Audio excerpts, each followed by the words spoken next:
apa yang kita punya. Yang percaya katakan amin. Jadi itu ya dek, kuasa yang kita dapat kalau kita mengucap syukur.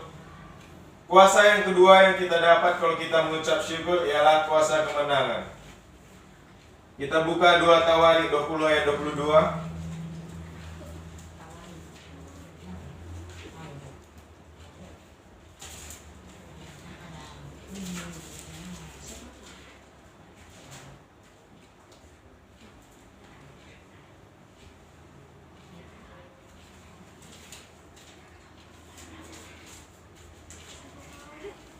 Dua Tawarik 20 ayat 22.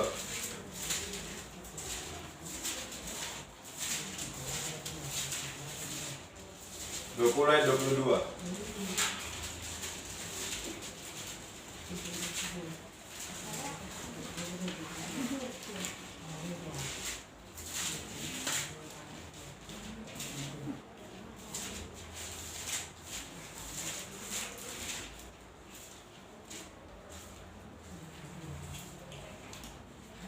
Di dekat raja-raja ya dek, setelah raja-raja. Udah dapat semua? 2 Tawarik 20 ayat 22 kita baca sama-sama.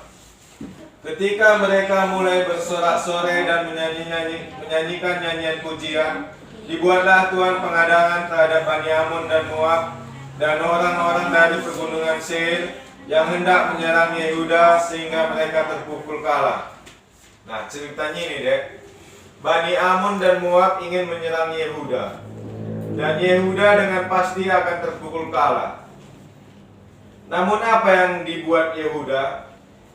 Mereka mulai bersorak-sorai dan menyanyikan nyanyian pujian. Nah, mereka menyanyikan pujian kepada Tuhan atau mengucap syukur kepada Tuhan.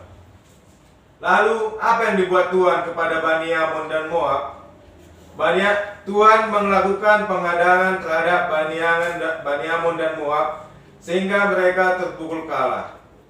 Jadi itu adik-adik, itu yang kita dapat ketika kita mengucap syukur, yaitu kuasa kemenangan. Nah, kalau misalnya adik-adik sekolah gitu sering ujian kan. Pertama, kita mengucap syukur dulu karena Tuhan udah menyertai kita, dan bersyukur kalau Tuhan itu bersyukur atas apa yang sudah kita pelajari. Pasti Tuhan akan memberikan kecerahan bagi kita, yaitu kemenangan. Kita akan dapat nilai yang bagus, amin. Kemenangan apa lagi yang kita dapat dalam kehidupan sehari-hari?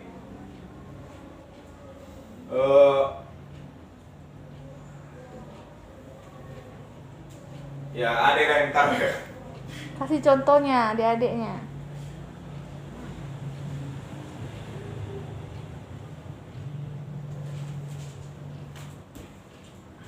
Kemenangan lawan iblis juga ya dek.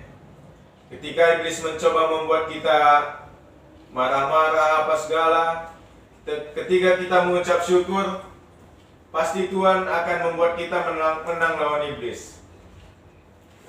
Jadi itu dia ya dek, kuasa dalam mengucap syukur. Kuasa yang ketiga dalam mengucap syukur ialah Kisah Para Rasul 6. Kita buka Kisah Para Rasul 16 ayat 25 sampai 26.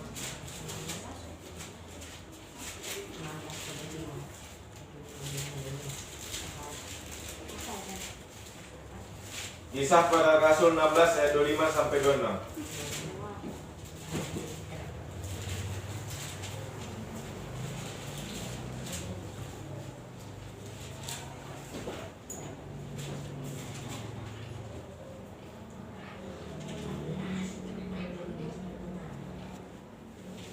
Sudah dapat semua? Kita baca sama-sama. Tetapi kira-kira tengah malam Paulus dan Silas berdoa dan menyanyikan puji-pujian kepada Allah, dan orang-orang hukuman lain mendengarkan mereka.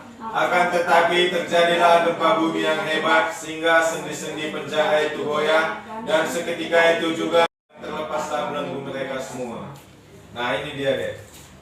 Kuasa yang ketiga yang kita dapat kalau mengucap syukur ialah kuasa kelepasan dari keterikatan.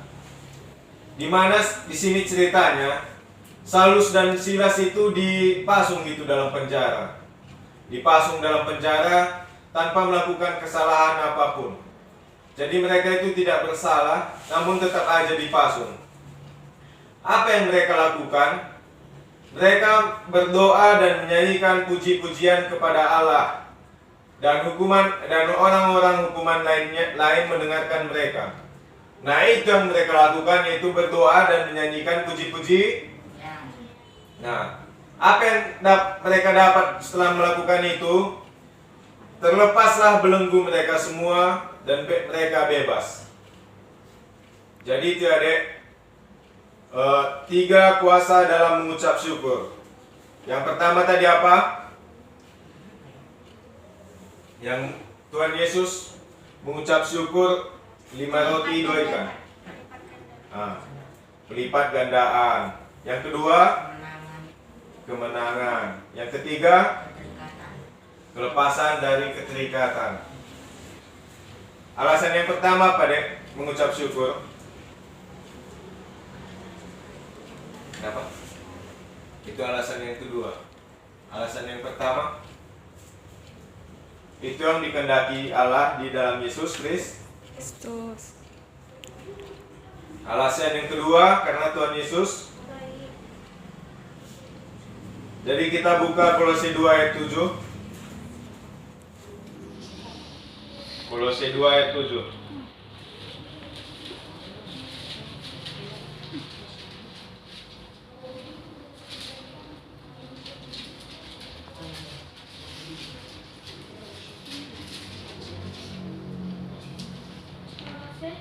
Kolose 2 ayat 7.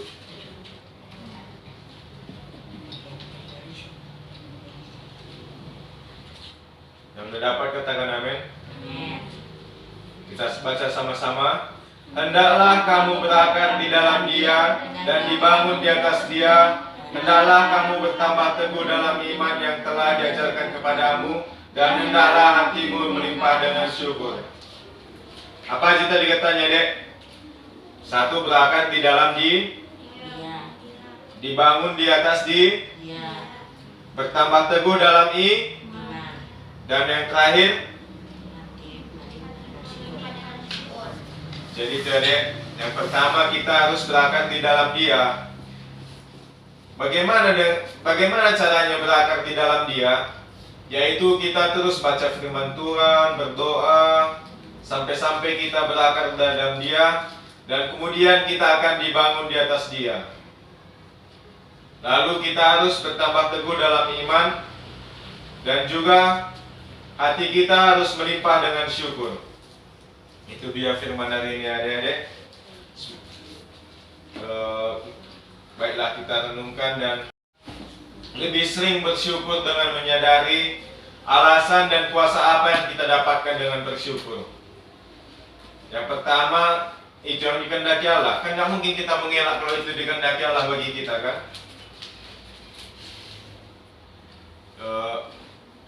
Mari kita berdoa. Bapa, terima kasih Bapa, kami sudah mendengarkan sedikit dari firman-Mu Bapa. Kiranya firman ini Kau tanamkan dalam hati kami masing-masing Bapa, sehingga kami dapat mengalami kuasa dari mengucap syukur Bapa, dan kami semakin giat dalam mengucap syukur Bapa. Berkati jugalah anak-anak ini yang sedang mendengarkan firman-Mu Bapa. Kiranya Kau tanamkan dalam hati mereka Bapa, dan terus Kau kuatkan mereka sehingga mereka semakin giat dalam mengucap syukur Bapa. Hanya ini doa anak-Mu dalam nama Tuhan Yesus kami berdoa. Amin.